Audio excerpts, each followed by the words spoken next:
Aê! Conectando aqui, aí. O pessoal tá de lado. Bom demais. Mexe esse tripé assim. Vamos ver aqui se eu consigo virar aqui. Não, pegou lá Vimos atrás. a mansão. Vai. Bom demais. E aí, Sil? Tudo bom? Olha, eu recebi. Você tá torto, né, amigo? Não, Vamos então, lá. eu tô tentando pôr o tripé aqui de um jeito certinho pra ficar bonitinho. Hoje eu divulguei a live dizendo que era hoje e tal. E o maior número de mensagens que eu recebi foi: quero ver ficar sem dar risada. Já era, né? Não vai dar.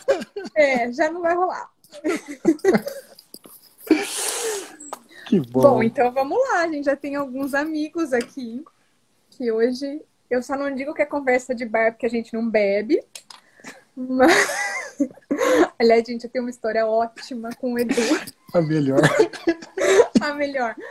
A gente ia muito para Brasília, mas a gente almoçava muito. A gente raramente saía para jantar, tal. Aí uma bela noite a gente tava no hotel e aí, Edu, vamos jantar, vamos jantar. Ele falou, vou te levar num lugar super legal, tal. Falou, vamos numa cervejaria. Não vou falar o nome do lugar aqui, apesar de já ter fechado, né, Edu? Aí... Chegamos, eu não bebo, mas ok, quer ir numa cervejaria, vamos, né? Sentamos, aí eu pedi um suco, ele falou o mesmo pra mim. Eu falei, fica à vontade, pode pedir uma cerveja, né? Se me trouxe na cervejaria. Ele falou, eu não bebo, eu achei que você bebesse. E aí nós ficamos tomando suco na cervejaria. E comendo picanha, que era bem boa, né? É. E olhando o lago, que eu tô com saudade de Brasília. Nossa, muita saudade de Brasília. Eu preciso de um japonês no lago.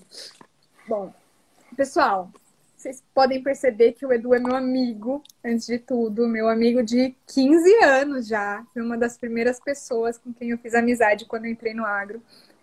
E faz parte da minha vida. É um cara super alto astral. É uma das poucas unanimidades que eu conheço no agro. Assim, todo mundo conhece o Edu e todo mundo ama o Edu.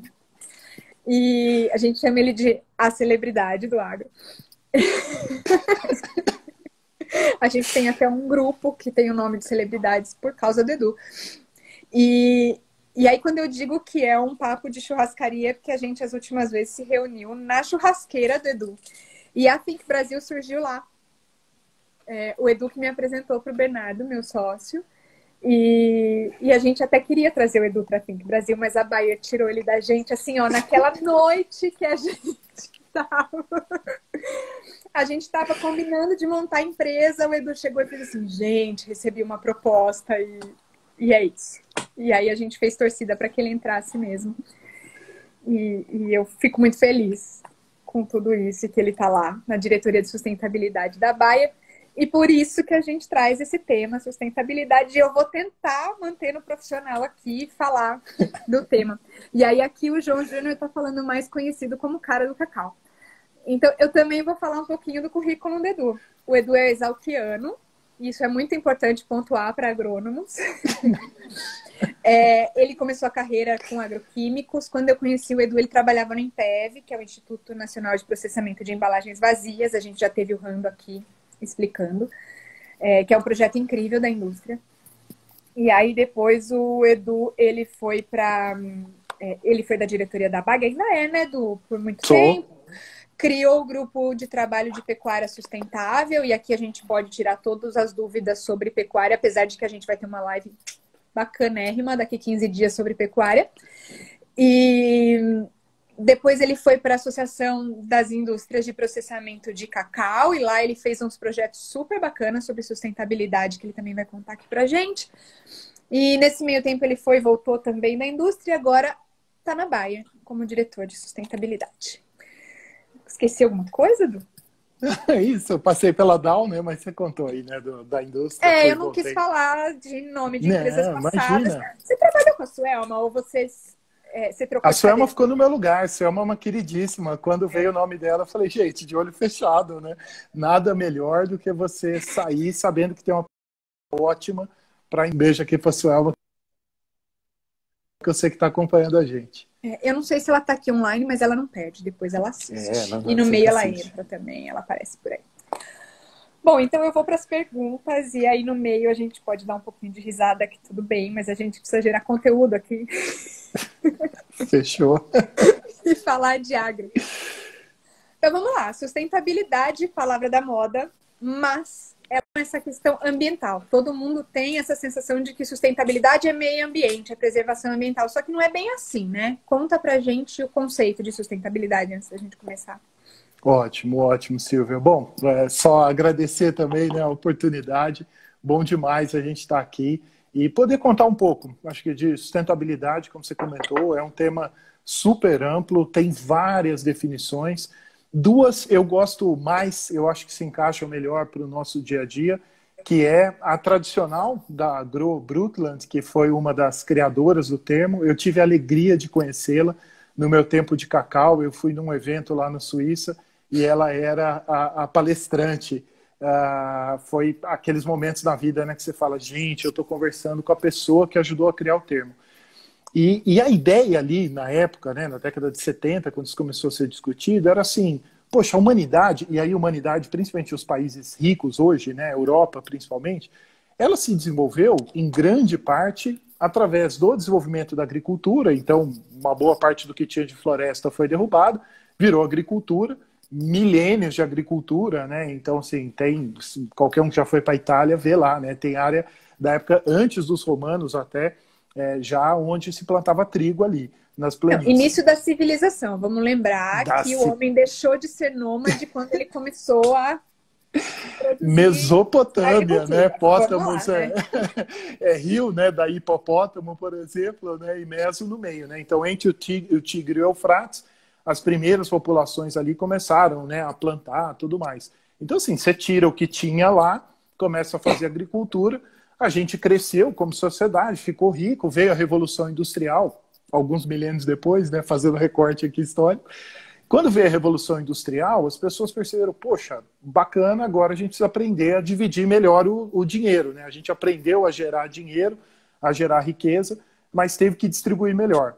Lá pela década, na verdade, no começo do século passado, as pessoas começaram a ficar preocupadas assim, poxa, bacana, a gente aprendeu a gerar riqueza, mas a gente não aprendeu a dividir muito, né, essa riqueza. Então começou uma preocupação com o social, né, de que não tinha cabimento as pessoas trabalharem 14, 15, 20 horas por dia, e aí veio mais forte uma agenda social.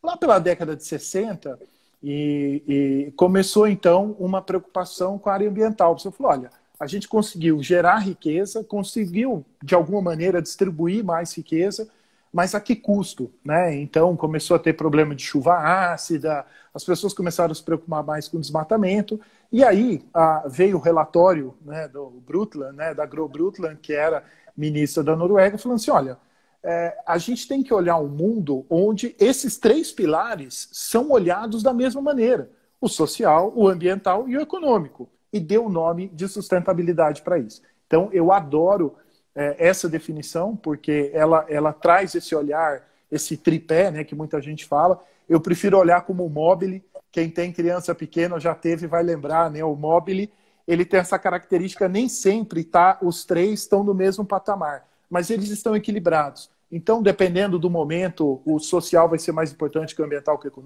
econômico, mas esses três pilares têm que trabalhar em harmonia. E a pegadinha, talvez, aí é que quando o Brasil entrou nesse jogo global, a gente entrou, uma parte dos outros países, muitos que a gente compete, já tinham feito tudo isso. E para a gente foi assim, olha, fica a dica, vocês vão ter que fazer os três ao mesmo tempo. Uau! Então o desafio para nós é muito maior. Eu acho isso mais importante de olhar para esse pilar, para os três pilares mesmo, porque quando a gente olha só para o ambiental, parece que é a preservação acima de tudo e a gente esquece que a gente tem que viver, tem que comer, tem que produzir, tem que gerar emprego, tem que levar a economia do país, mas que também a gente no Brasil, um país com tanta floresta, com tanta necessidade de preservar, também a gente não pode sair aí em nome da economia desmatando, né? Exatamente. Então, eu quero fazer uma parte. Tem uma pessoa aqui que Por favor. falou, mais conhecido como o cara do cacau, e eu vou interromper essa história da sustentabilidade, porque eu preciso que você fale do chocolate. Eu sou a maior chocolatra compulsiva do mundo. E o Edu, ele me deixou um pouco mais tranquilo, porque toda nutricionista fala assim, come o 70% cacau, que é mais saudável e tal. E o Edu me explicou que o chocolate branco, que eu adoro, é o mais nobre. Me conta isso de novo. Deixa eu deixar registrado, por favor. É uma maldade. Para quem gosta de chocolate, assim como quem gosta de vinho, gosta de carne, né? Quer dizer, tudo é gosto, né? Quem gosta de carne de verdade fala, não, carne boa e carne mal passada, para você aproveitar mais os sucos da carne e tudo mais. Eu gosto bem passada. É um crime, mas é assim.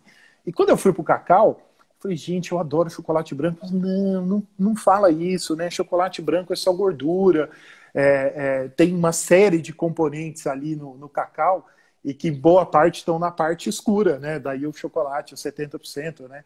E aí eu brincava sempre que assim, não, mas o chocolate branco, se ele é feito com manteiga de cacau, né, manteiga de cacau é a parte mais cara do produto, né? Então essa era a brincadeira que eu falava que eu só consumia a parte nobre. É Para quem é do isso, setor, pessoal. né? É isso, é por Gosto isso. da parte nobre, tá bom? Mas claro que se você Gorda. quer um super saudável, quanto mais, né, o cacau mesmo, tudo, né, que aí é o escuro mesmo e aquele um pouco mais amargo. Se o cacau for de qualidade, a verdade é que você pode ter um chocolate 70% com quase nada de adstringência, né, que é aquele gostinho, né, que pega na boca. Então, dá para ter um chocolate bom, mas ele tem que ser de qualidade. Bom, nós não vamos fazer propaganda de ninguém aqui. E aqui o comentário da Adriana Ritt. Amos dois, também amamos, Ah, Dri. Estamos acompanhando as suas aventuras gastronômicas. Quero ser convidada assim que a pandemia acabar. queremos. É.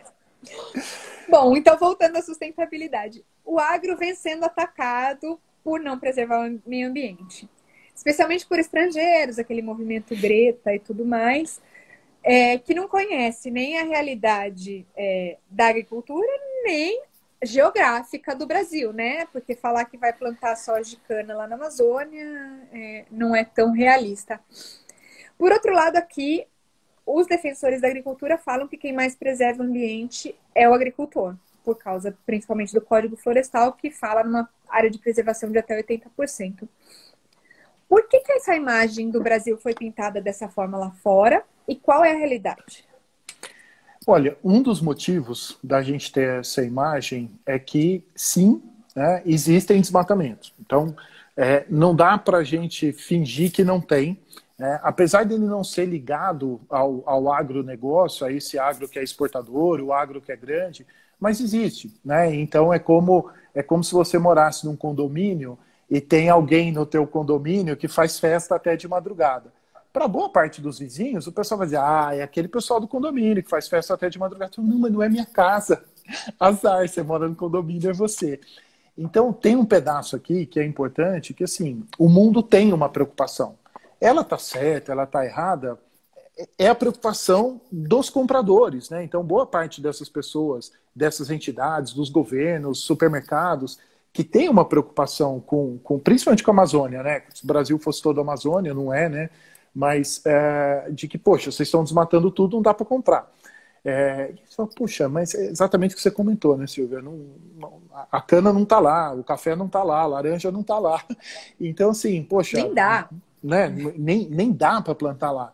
Então, tem uma parte que, sim, a gente deveria trabalhar melhor o comando-controle, ou seja, combater o ilegal.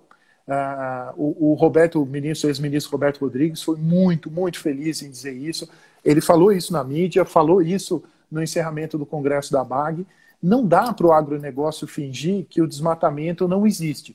Mesmo que ele não seja ligado ao agronegócio, o agronegócio tem poder de ajudar a acabar com esse desmatamento, né? Através, claro, de pressão pública de um lado, mas também de promoção de práticas mais sustentáveis. Então, né, você comentou aí do cacau, eu trabalhei 4 anos com cacau, e uma das coisas mais interessantes que eu achava na cultura, continuo achando, é que é uma das pouquíssimas commodities, né, dos produtos que são aí trocados no mundo, nativas do bioma amazônico, principalmente do Peru, mas também aqui do Brasil.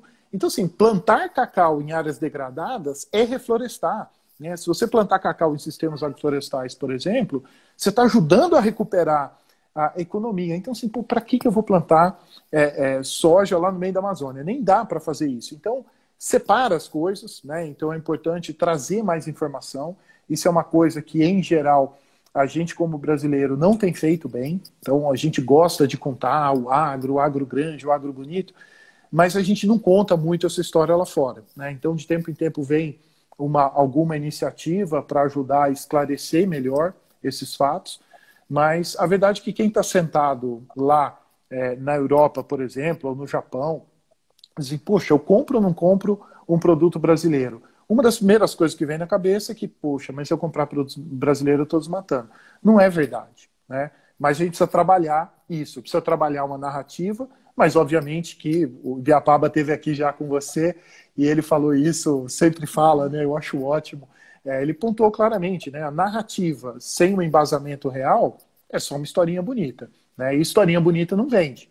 Então você precisa ter uma narrativa baseada em, não, estamos trabalhando para controlar o ilegal e que está muito mais voltado a uma dinâmica de território, né? Uma dinâmica imobiliária, não é agricultura, mas acaba manchando a agricultura. Bom, tem gente aqui me perguntando o que houve com a live. Acho que entraram e saíram. É só entrar de novo, pessoal. Estão me mandando pelo WhatsApp. É claro que para quem eu estou respondendo aqui não está ouvindo, mas tudo bem. É só entrar de novo. Pessoal, podem mandar perguntas aqui, tá bom? Mas assim, olha, quando a gente fala nessa perspectiva estrangeira sobre o desmatamento da Amazônia, você acha que é genuína essa preocupação ou ela tem fundo comercial? Porque a gente ouve também, do nosso lado aqui, dos produtores brasileiros, um contra-ataque, né? De que, olha, não, existe uma campanha porque a Europa tem subsídios, fornece subsídios aos produtores e não consegue competir com os nossos, e agora nós acabamos de assinar um acordo do Mercosul com a União Europeia e eles querem impedir. E é real, muitos países não quiseram assinar, né? Não internalizaram o acordo, usando como muleta essa questão do desmatamento. Mas a gente sabe que se eles viessem aqui, eles veriam isso. E sinceramente, eu não consigo acreditar que haja tanto desconhecimento por parte deles. Você acha que essa questão ela virou uma muleta para questão econômica ou existe realmente a preocupação e um desconhecimento? Existe os dois. É importante, assim, existe a briga comercial, isso é claro, né? Então aqui, de novo, nós estamos negociando, em geral, quando a gente quer vender, os nossos competidores ou os nossos clientes negociam há literalmente milhares de anos, né? Então, assim, quando você vai negociar com o chinês, o pessoal da Rota da Seda, gente, vamos lá, né? O pessoal já tinha uma rota para ligar Veneza à China, né? E assim, a gente estava aqui começando o país, montar a cidade, essa galera já estava fazendo negócio. Então, assim, a gente, de novo, nós entramos nesse mercado global do agro tem 30, no máximo 40 anos, né? Com raras exceções, né? Café é um produto super tradicional do país, né? Açúcar, né? Muito do que é o Brasil hoje se dá a esse conflito, né? Está ligado ao açúcar. Mas na maioria das commodities, né? Soja, a cultura da soja começou a ser plantada tem 40 anos. Então, quando a gente olha esse mercado, claro que existem interesses comerciais, mas quando você vai conversar com formadores de opinião, a gente tem mais dois aspectos que precisam ser olhados. Um aspecto é político, então o presidente de um país, ou o ministro de um país, ou o representante do país no parlamento lá em Bruxelas, ele está ouvindo a população. E se vocês, qualquer um aqui que já viajou, para na rua e pergunta, Brasil, antigamente, Brasil, o pessoal falava, futebol, Pelé. Infelizmente, né? Futebol, a gente deu uma pisadinha aí na bola, com perdão do trocadilho, mas hoje muita gente fala, o Brasil é uma potência agrícola e ambiental, mas vocês estão dando uma estragadinha na área ambiental. Então, de novo, a gente precisa ajudar esses formadores de opinião, por quê? Porque o político, ele segue o que a maioria da população quer, né? Então, se a população está dizendo, olha, eu estou vendo lá, o pessoal está derrubando. O político fala, pô, eu vou gastar tempo explicando que não, ou eu simplesmente entro na onda e falo, bate lá no Brasil e pronto, eu ganho votos. Então, isso é um pedaço importante a ser considerado.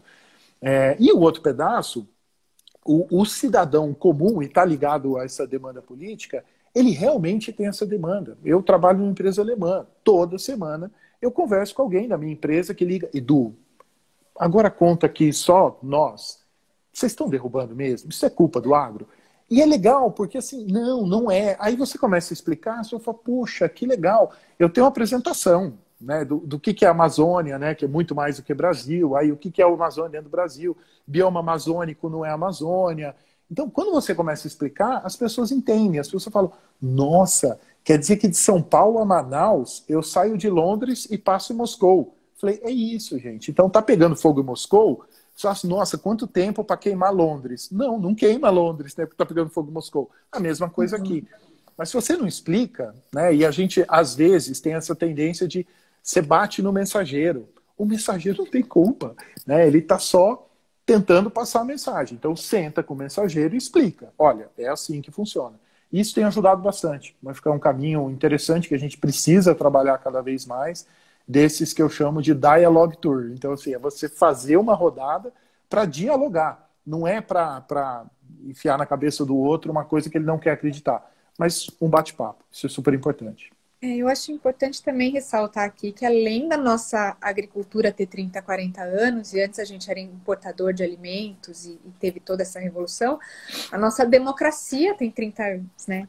Então os nossos governos também estão aprendendo a negociar. A abertura econômica vai fazer 30 anos no ano que vem, né? Então o Brasil não estava aberto para negócios antes. A gente também está aprendendo esse lado, né? E aí é bacana, a gente pode ver isso claramente no governo atual, por exemplo, né, a ministra Tereza, o interesse genuíno de buscar mercado, de abrir mercados para o Brasil, porque o Brasil, em geral, se fechou, né? O mundo inteiro, só vê aqui Chile, né, que está aqui do lado, que é um país que tem uma exportação de frutas, né, 6 vezes maior que a nossa. Nós que somos o terceiro maior produtor de frutas do mundo. Então, sim, tem um pedaço que é negociação, né? Então a gente precisa entrar mais forte nesse palco internacional e, de novo, não é atacando os outros. Então, a Europa, em média, tem 20% de área preservada. A gente tem, no mínimo, 60%. Dependendo da fonte, 62%, 64%. O pessoal fica brigando se é 62%, 64%. Eu falei, gente, é mais que 60%, né? Praticamente nenhum país do mundo, dos produtores mundiais, nenhum país do mundo tem uma área tão grande preservada. Isso pode ser desculpa para dizer, então derruba tudo? Não!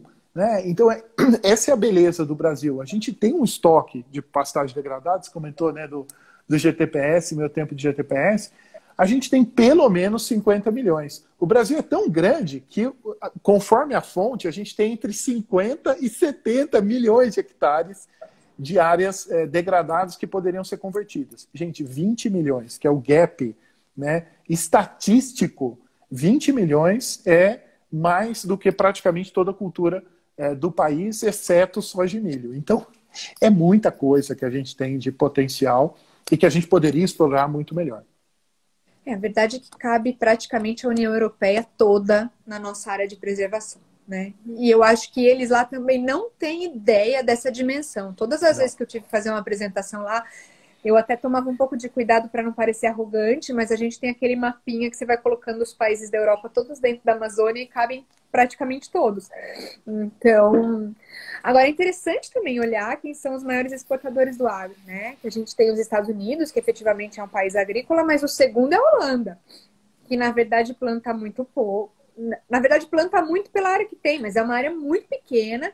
E o que ela faz é comprar muito cacau, café e tudo mais de países tropicais e reexportar. Então, ela acaba sendo protagonista nesse mercado internacional, né? E o que a Holanda percebeu, que é uma coisa também que o Brasil demorou para perceber, é que logística é tudo. É tudo. Hoje em dia, isso é super importante. Tem uma razão da Holanda ser uma potência. Vamos voltar no açúcar, né? quem começou todo o fervo, né? Quem fundou o Recife, né, gente? Por favor, vamos lembrar, quer dizer, os holandeses tiveram aqui no Brasil, né? Assim, a gente Uhum. às vezes esquece disso. Eles entenderam que os portos, né, e ali ser um ponto de entrada, então eles compram matéria-prima do mundo inteiro, processam ali e vendem para a Europa, que ainda hoje é o maior mercado do mundo como região, né? Maior que China, maior que Estados Unidos, né? Se você pegar o mercado todo, são 600 milhões de habitantes com altíssimo poder Uhum. aquisitivo. Então, a Holanda soube explorar muito isso, que é uma coisa que agora que a gente está conversando, né? O ministro Tarcísio comentou isso segunda-feira lá no Congresso da BAG também, né? Que, poxa, vamos investir, vai ter um super investimento em ferrovia, mas você precisa ligar essas ferrovias em porto e ligar os portos ao mundo, né? Ter eficiência para poder exportar cada vez mais. Isso é uma coisa, de novo, o Brasil tem um potencial enorme, né? E deveria realmente abraçar isso. Bom, aqui fica o elogio ao ministro Tarcísio, que está tentando muito isso. E um mega elogio à ministra Tereza Cristina, que sempre foi uma querida parceira. E só lembrando, a Tereza Cristina, ela conseguiu abrir 150 mercados para produtos brasileiros desde o início do governo. Então, Sim. um pouquinho mais de 150, né? A última vez que eu olhei era 148, mas já foram mais. E ela assinou o acordo do Brasil, do Mercosul com a União Europeia na marra ali, pegou o negócio na unha e foi lá e assinou. Eu participei das negociações do acordo de 2008 a 18, 10 anos, indo para Bruxelas, indo para o Mercosul, e o negócio estava sempre amarrado em agricultura, e a mulher foi lá e tem muito mérito dela. assinou. E esse é um ponto super legal, Silvia, porque o que a gente ouve também muito, os países boicotam o Brasil. Não existe nenhum país do mundo com boicote relativo à área ambiental para o Brasil. O que existe são certificações ou empresas que têm essa visão, né? Então, eu não quero, eu não vou colocar, eu quero produto livre de desmatamento, mas país não. Então, isso é um ponto importante também, porque às vezes a gente acusa, né? Fala, a Europa não quer, o Japão não quer. Não, não tem, né? O Japão quer, porque mesmo a Europa, né? A Europa não pode abrir mão, por exemplo, de soja. Você, não vou comprar soja. Meu amigo, você não comprar soja, você não produz soja dentro da tua região, você não produz suíno, né? Que é a carne mais consumida na Europa. Então, assim, tem uma ligação direta das coisas que traz um pragmatismo super importante, né, para a discussão. Então, deixa um pouco daquele romantismo, às vezes, né, da sustentabilidade, mas no mundo pragmático, as pessoas precisam, né, tradar alimentos. O que a gente precisa fazer, claro, é fazer com que esse trading seja o mais suave possível, né? A gente não precisa ficar brigando com os outros, né? Principalmente brigar com o comprador, que é uma loucura. Não, é importante lembrar que a Europa tem sérias restrições ao OGMs lá no território dela, mas ela compra a nossa soja e o nosso milho, né? Sim.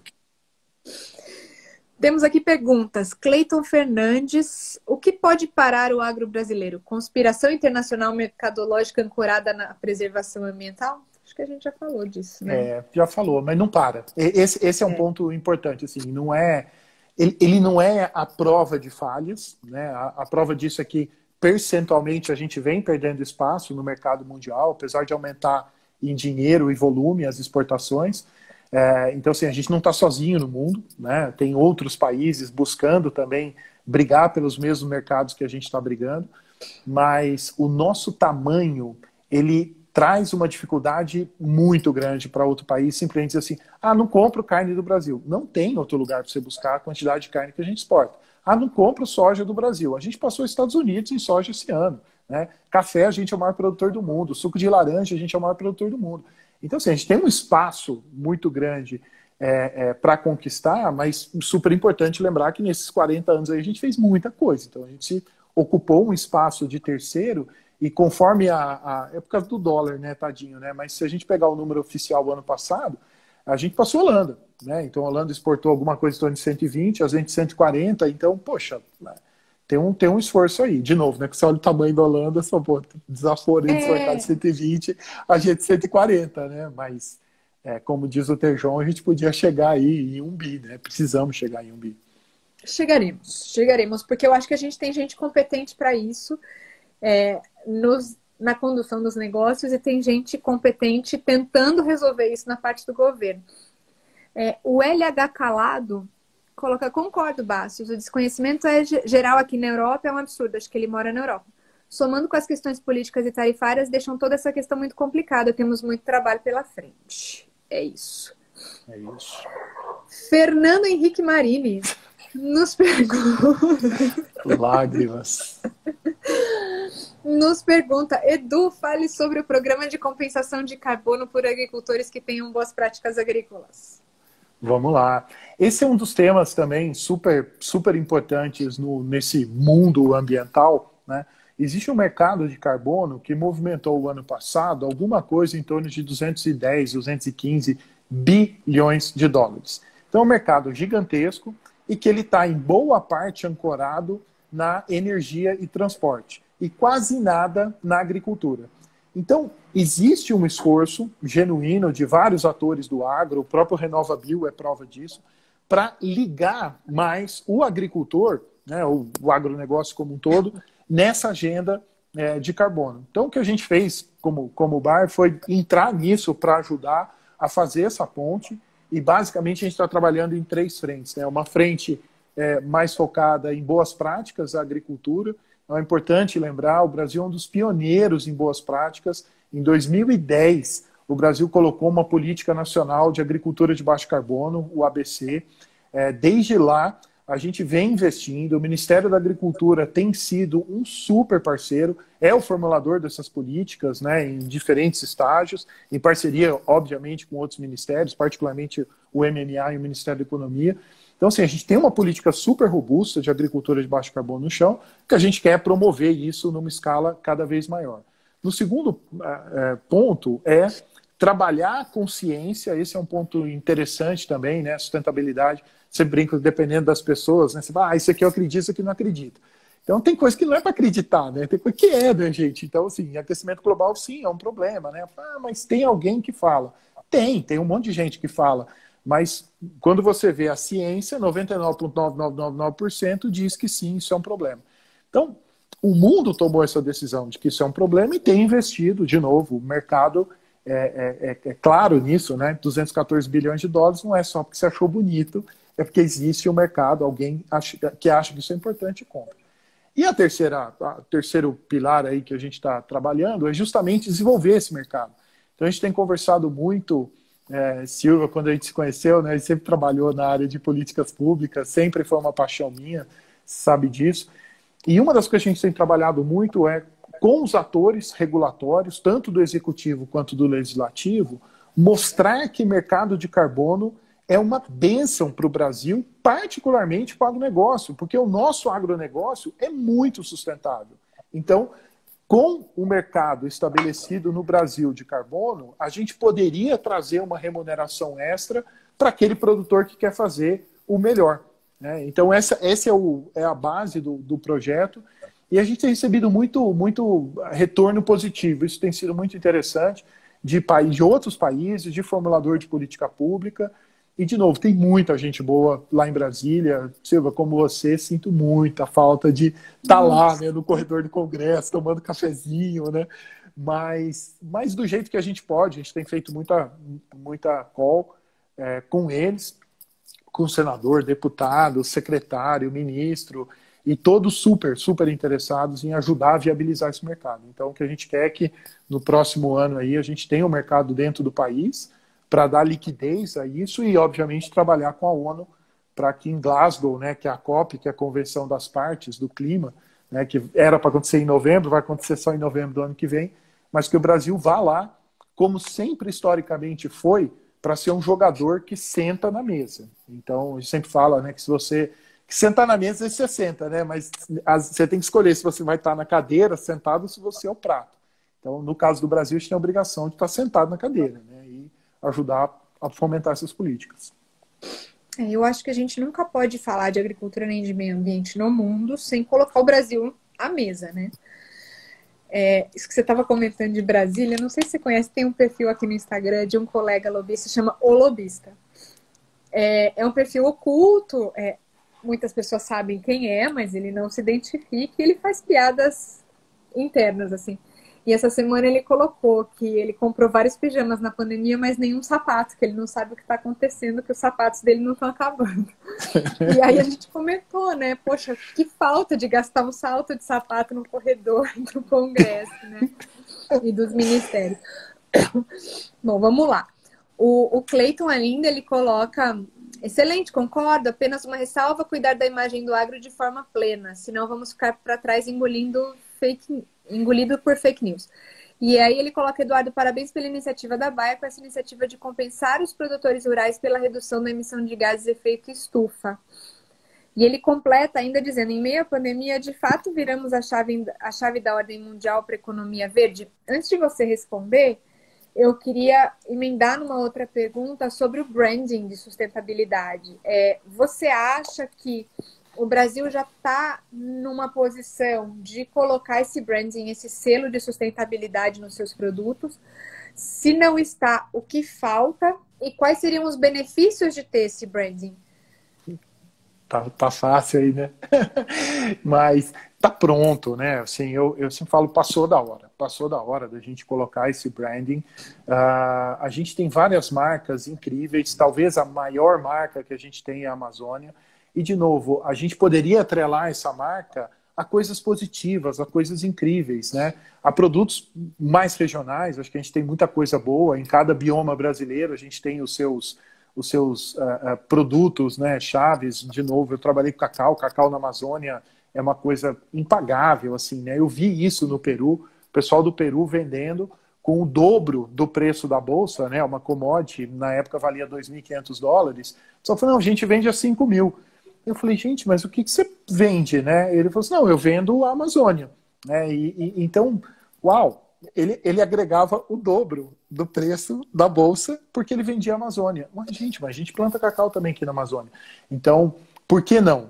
E aí, de novo, o branding ele tem que estar lastreado em boas práticas, em combate à ilegalidade. Enquanto a gente tiver grileiro, que é bandido, não é agro, mas quando tiver esse grileiro desmatando a Amazônia e tacando fogo na Amazônia, a gente vai continuar sob escrutínio global. Então a gente pode fazer a melhor campanha do mundo. As pessoas vão dizer, poxa, mas vocês estão tacando fogo. Não, mas não sou eu. Não interessa se é você ou não. As pessoas não entendem, né, que o Brasil é desse tamanho. Então a pessoa... E é comum, gente. É só a gente ver, você pega, às vezes, em mídia social, né, o pessoal perguntando nos Estados Unidos, que legal, onde é que é a capital? Muita gente não tem passaporte, né, nos Estados Unidos. Então, assim, você quer que a pessoa entenda de geopolítica, que saiba que a Amazônia está a 3 mil quilômetros da principal área produtora do país, do Centro-Sul? Não, ninguém tem obrigação de saber. Então, a gente vai ter que fazer um trabalho... O conhecimento é tão grande. Eu tenho um amigo, um colega do mestrado, ele é indiano. E aí, um dia a gente saiu para tomar um café, ele falou, me conta como é que é o Brasil e tal. E aí, eu tinha acabado de sair da Índia, de ir para a Índia, então... tava com aquelas imagens muito frescas da Índia. E aí ele me disse, olha, minha mulher quer muito ir para o Brasil, mas eu não quero porque eu tenho medo da anaconda. Então, a coisa é tão maluca que as pessoas acham que tem anaconda do jeito de Hollywood, assim, andando no centro de São Paulo, mas ao mesmo tempo elas acham que a Amazônia está toda desmatada. Então, assim, é um paradoxo, né? Sim, total, total. Que você vai chegar na marginal e que vai ter jacarés, às vezes até tem, né? Mas uma vez eu recebi uma amiga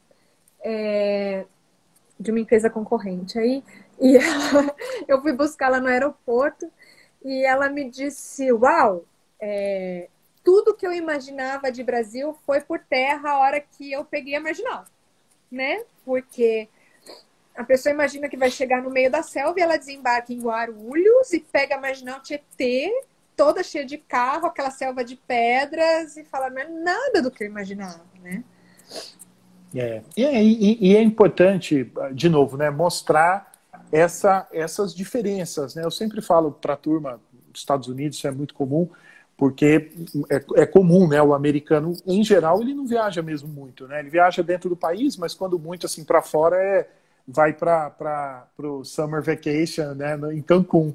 que é praticamente Estados Unidos, né? O pessoal do Onde México todo brinca, mundo né? fala inglês, né? Aonde Porque todo o mundo fala americano, inglês. em geral, ele não aprende outras línguas. Em geral, hein, gente? Pelo amor de Então, quando Deus. você fala, não, então, e isso é muito legal, porque quando você pega o americano que viaja, né, ele vem para cá e fala, poxa, Sorriso é igual Iowa, né? Ele fala, Mato Grosso é Iowa. Eu falei, então, gente, parabéns, o Mato Grosso é praticamente do tamanho do meio oeste americano. Aí o pessoal, não é. Estados Unidos é o maior país do mundo. Eu falei, não é.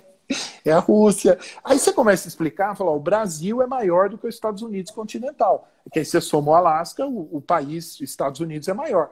Mas o pedaço ali continental, o Brasil é maior. Então você fala, gente, a gente tem as mesmas dificuldades que vocês têm.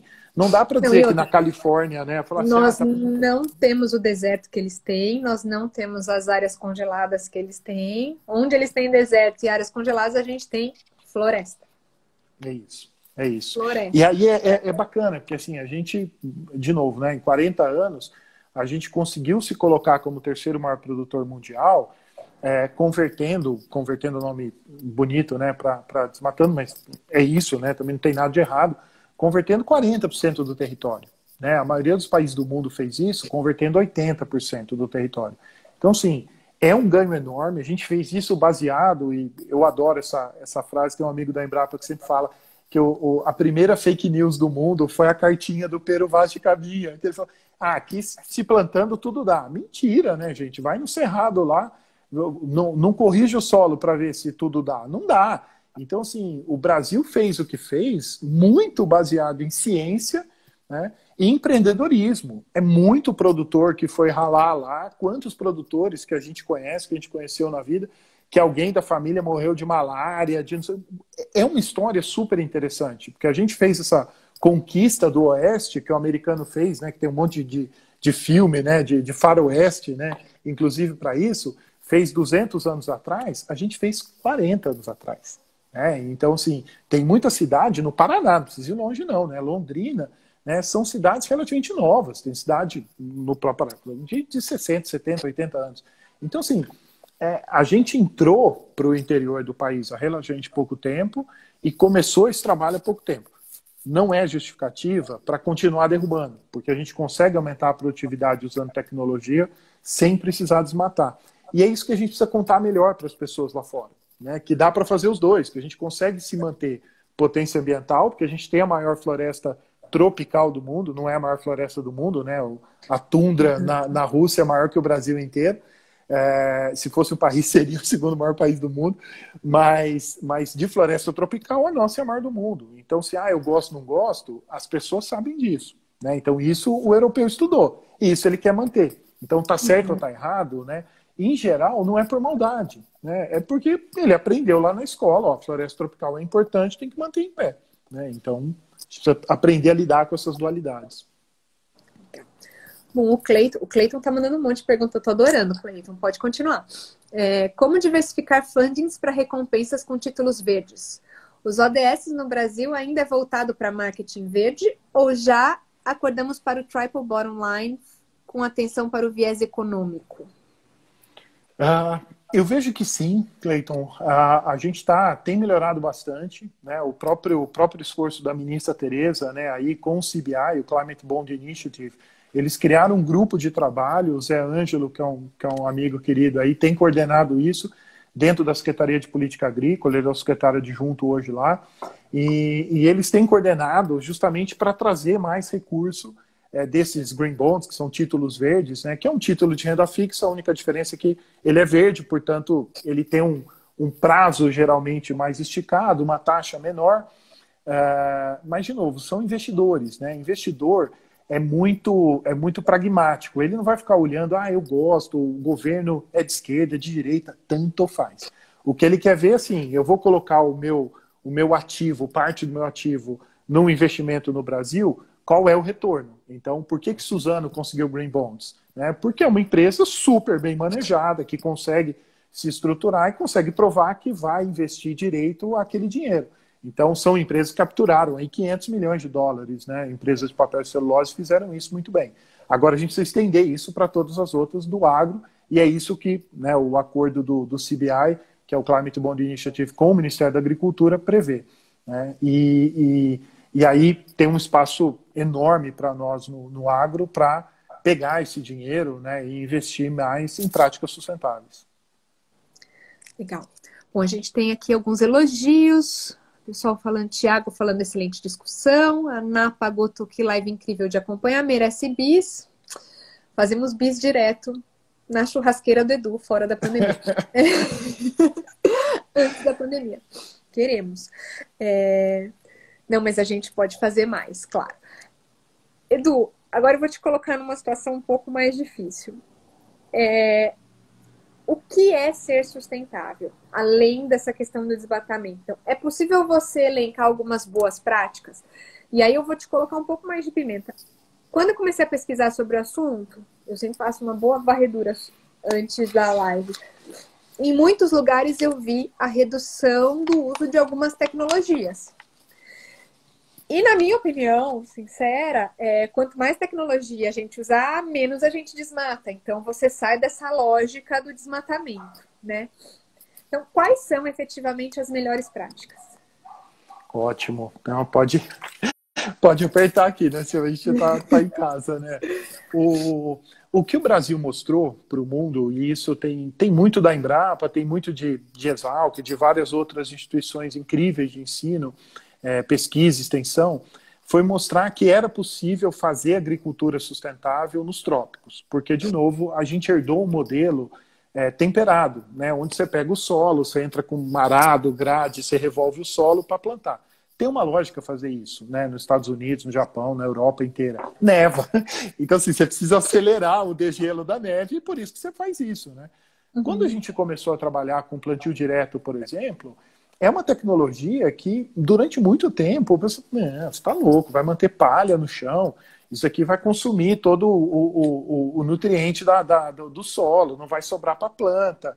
Hoje a gente tem mais de 80% da área plantada de grãos no Brasil em cima de plantio direto. É uma das tecnologias mais sustentáveis do mundo. O Brasil tem uma área plantada de plantio direto mais que o triplo da americana.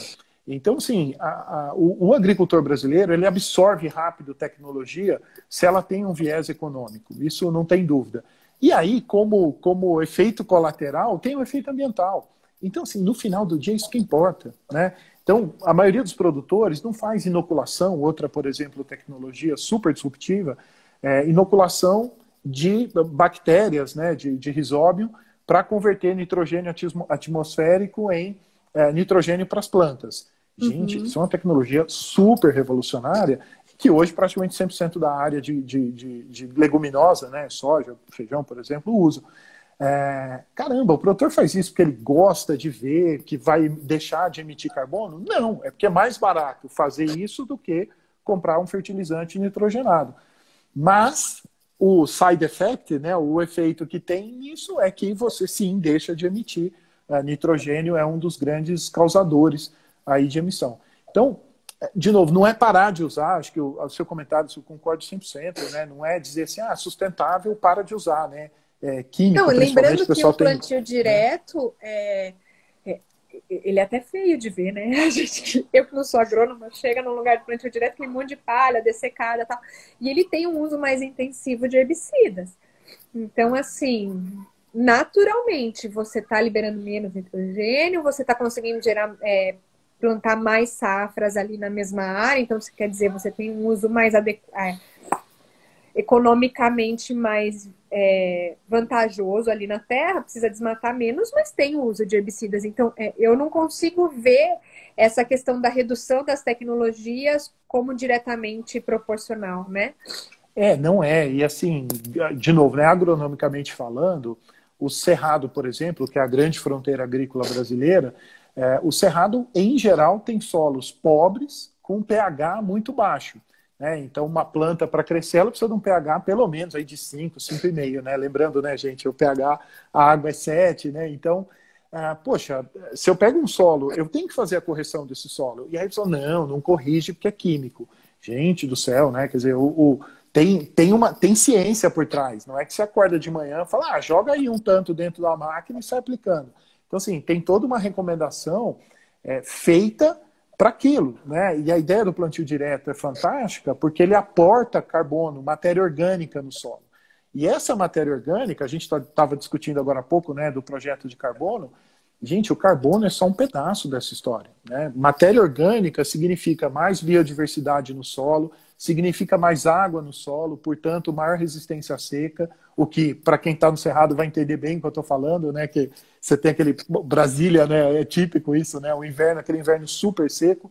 Se você tem mais massa verde ali, você consegue reter mais água e isso ajuda bastante. Então, combate a seca. Então, é preciso entender também que tem muita ciência para chegar nesses produtos, nos herbicidas que vão ajudar a dessecar, numa semente que é mais tolerante, por exemplo, à seca, ou numa variedade de planta que consegue resistir ou a muita chuva ou a muita seca. Assim, tem ciência por trás. E esse, na verdade, foi o grande ensinamento do Brasil para o mundo todo, porque na década de 70, quando a gente disse que ia plantar no Cerrado, muita gente deu risada do Brasil. Falou, né, você tá louco. E aí foi bom ter gente como Alisson Paulinelli, visionários, para dizer, gente, dá para fazer. Pega esse povo todo aqui, ó, formado em Lavras, Viçosa, Exalc, põe dentro do avião, manda para os Estados Unidos para aprender como faz, e depois vai voltar e vai tropicalizar esse conhecimento. Então, daí nasceu a Embrapa, nasceu vários das grandes tecnologias que a gente tem hoje. Legal. Uma criança acordou aqui. Desculpem pelo barulho. A Paula Arigoni pergunta, na sua opinião, selos como o Sistema B tem condição de chegar ao agro? Tem. Explica o selo obrigado. B. O B, basicamente, o Sistema B são empresas boas para o mundo, né? Então, são empresas com práticas mais sustentáveis. O agro hoje tem poucas empresas, uma empresa que de alguma maneira é ligada ao agro, mas Natura tem, né, é uma empresa do Sistema B, a Amata, que é uma empresa de manejo florestal, é uma empresa do Sistema B, então assim, trabalha com floresta plantada e é Sistema B, mas em geral ainda tem um caminho mais longo, porque aí você tem toda uma governança com um olhar muito forte de sustentabilidade que precisa ser implementada e que ainda não é comum. Com o tempo, a gente vai vendo mais empresas se profissionalizando, ou porque entraram no mercado, como uma SLC, uma Brasil Agro, uma Ensolo, que passam a ter, porque estão no mercado, estão na bolsa, um escrutínio público, né? Então as pessoas querem saber, não, eu quero ter o balanço, eu quero saber quantas pessoas você treinou, eu quero saber qual o percentual de mulher na liderança. Então, assim, tem algumas discussões que o agro, que, de novo, né, sustentabilidade é muito mais que ambiental, que o agro tem entrado cada vez mais na discussão, mas está entrando agora, né? Então, natural também que não tenha muita empresa no Sistema B ainda, mas com certeza a gente vê aí um interesse de muita empresa querendo entrar nisso. Tem uma pergunta aqui que renderia uma live inteira. Mas eu acho importante fazer, eu nem ia fazer porque a gente tem mais 5 minutos só, mas eu acho que a Bayer, por ter comprado a Monsanto e a Bayer também por ter sementes, tudo mais, ela acaba entrando nesse tema. E o Rossi Barros pergunta, fale um pouco sobre os transgênicos. Fale um pouco é meio complicado, né? Mas dá só um gostinho pra gente em 4 minutos. Então, tranquilo. Na verdade, a biotecnologia, num geral, é uma dessas grandes revoluções da agricultura, né? Então, se a gente pegar biotecnologia, principalmente transgênicos, tem comemorando agora 25 anos, né? Nesses 25 anos, se a gente fizesse uma conversão só de diesel que a gente deixou de gastar, né, de passagem, isso equivaleria a 7 milhões de carros que a gente tirou de circulação, a emissão equivalente. Então, se tem uma coisa que trouxe ganhos em sustentabilidade, é a transgenia, né? De novo, tudo tem um trade-off, né? Uma troca aqui, né? Você ganha num lugar, pode perder em outro, eventualmente. Mas o que a transgenia mostrou claramente é que era possível produzir mais, buscar soluções, muitas vezes biológicas, para o controle de pragas, em vez de você trabalhar com inseticida. Então, milho foi uma grande revolução também. Você deixa de usar inseticida e você já controla ali uma lagarta, por exemplo, na própria planta do milho, né? Então, a gente está hoje numa nova onda de revolução com as tesouras, né, gênicas, o gene editing, né, edição gênica, que vai dar um outro salto, né? Porque a gente aí não é transgenia, você não está inserindo nada novo ali, você está só mexendo no próprio DNA da planta para torná-la mais resistente à doença, uma praga, seca, tirar algum alergênico, né? Os amendoim lá nos Estados Unidos, o povo não pode nem chegar perto e já cai duro. Então, assim, por que eu preciso ter um amendoim que tem esse alergênico que pode até matar uma pessoa? Por que eu não posso tirar isso já? Então, esse tipo de coisa, né, se a gente pegar a insulina, né, 100% da insulina do mundo é transgênica, né, e ninguém fala, não vou tomar insulina, vai morrer com diabetes porque a insulina é transgênica? Não, né? Então, as pessoas acabam aceitando algumas coisas porque estão mais no dia a dia, outras não. Aí, de novo, tem muito da ciência, Silvia. Acho que aí é o que você falou, rende outro, né? Você conversou aqui com mestres como o Gonçalo, que deu uma aula de bioeconomia. Se a gente não aceitar que a ciência tem trazido mais soluções do que problemas, a gente está condenado ao obscurantismo, né? E esse é um tema que, em transgenia particularmente, a gente tem vivido um obscurantismo científico que às vezes dá dó, né? Dá dó de você ver o Haiti, quando teve a crise, o governo americano doou semente de milho, o governo não quis porque era transgênico. Então, assim, pessoas morreram de fome por uma questão ideológica. Isso é um absurdo, mas acho que é um caminho aí que a gente tem que percorrer ainda longo. Não, é importante lembrar que a transgenia ela é feita só para aquele propósito também, né? E tem testes, e tem ciência, e ninguém vai colocar ali nada que cause um problema à saúde, mesmo que a longo prazo. Bom, Du, nós temos 1 minuto e eu não vou te fazer as perguntas que faltam, porque senão vai cair bem no meio. Eu quero agradecer você, quero agradecer aos nossos amigos que estão aqui nos vendo. O Instagram já me avisou que vai me derrubar aqui. E quero dar um spoiler também. Entre esses amigos aqui, Marcos estará conosco falando de café na próxima semana. Liege estará conosco falando de pecuária na semana seguinte. E temos mais coisas por aí. E eu tô com saudade, Du. Vamos marcar alguma coisa. Com certeza vamos. Obrigado pela oportunidade. Super Eu que gostoso o papo. agradeço.